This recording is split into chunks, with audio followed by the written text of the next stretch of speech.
یاد ہی کرتے رہیں گے یہاں تک کہ آپ گھل جائیں گے یا جان ہی دے دیں گے۔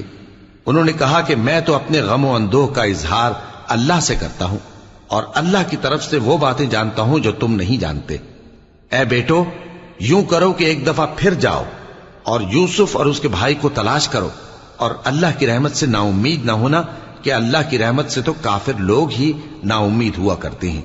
پھر جب وہ یوسف کے پاس گئے تو کہنے لگے کہ اے عزیز، ہمیں اور ہمارے اہل و عیال کو بڑی تکلیف ہو رہی ہے اور ہم یہ تھوڑا سا سرمایہ لائے ہیں، آپ ہمیں اس کے عوض پورا غلہ دے دیجئے اور ہم پر خیرات کیجئے کہ اللہ خیرات کرنے والوں کو ثواب دیتا ہے۔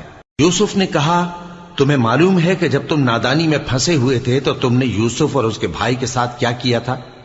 وہ بولے، کیا واقعی تم ہی یوسف ہو؟ انہوں نے کہا، ہاں میں یوسف ہوں، اور بن یامین کی طرف اشارہ کر کے کہنے لگے،